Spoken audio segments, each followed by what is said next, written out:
अभ्यास खेल खेल्न नेपालको ए टिम भारतमा रहेको छ, जहाँ आज नेपाल टिमले तेस्रो अभ्यास खेलमा आसामसँग प्रतिस्पर्धा गरेको छ।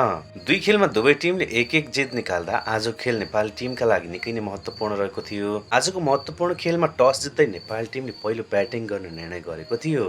वर्षापारा स्टेडियममा खेलेको खेल आजको डे नाइट टी20 श्रृङ्खला समेत रहेको हो। डे नाइट खेलले नेपाली खेलाडीको मनोबल उच्चाउनका साथै अन्तर्राष्ट्रिय किसिमको अभ्यास समेत हुनेछ। नेपाली टिमका लागि भिडियो लाइक, च्यानललाई सब्स्क्राइब गर्नुभएको छैन भनेदेखि एक सब्स्क्राइब र कमेन्ट बक्समा नेपाली ए टिमलाई अवश्य पनि शुभकामना प्रदान गर्नुहोला। टस जित्दै पहिलो ब्याटिङ गरेको नेपाली टिमले सम्हालिँदै लय आज पक्रन सफल भएको थियो। आजको खेलमा नेपाली ब्याट्सम्यानहरूद्वारा डिसिप्लिनका साथसाथै धैर्यताको साथ सबै खेलाडीले आफ्नो खेल प्रदर्शन गरेका थिए। 5 खेलको टी20 श्रृङ्खलामा लिड गर्नको लागि समेत आजको खेल निकै नै महत्त्वपूर्ण रहेको थियो। त्यसै अनुरूप आजको खेलमा नेपाली ब्याट्सम्यानहरूले उत्कृष्ट प्रदर्शन गरे। ओपनर ब्याट्सम्यान अनिल कुमार शाहले 20 बलमा 31 रन प्रहार गर्दा शुभकांक्षीकार भने आज पनि 8 रनमा सीमित बनेका थिए। त्यसपछि मध्यक्रममा तीर्थराज दासले 32 बलमा 33 रन प्रहार गर्दा पारीलाई राम्रो सम्हाल्न पुगेका थिए भने बशीर अहमद भने 1 रनमा आउट हुन पुगे।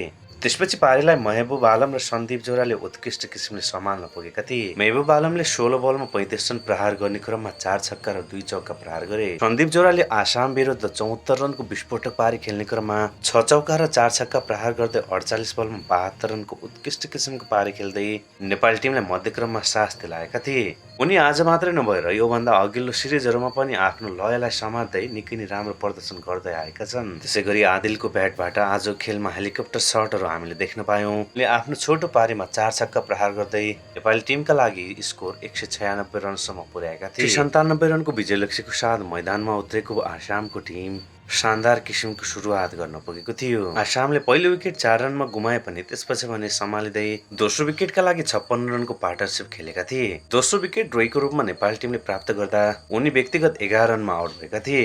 लगत्तै आक्रामक ब्याटिङ गरिराखेका गढी गङ्कर पनि 17 बलमा 36 रन बनाएर क्याच आउट भएपछि गुवाहाटीको टिम केही मध्यक्रममा दबावमा फसेको थियो। मध्यक्रममा ढेका र जैनले उत्कृष्ट किसिमको पारी खेल्दै नेपाली टिमलाई निकै नै दबावमा पारेको थियो। कुनै समय आसामको टिम 12 ओभरमा 120 रनमा 3 विकेटको क्षतिमा खेलिरहेको थियो।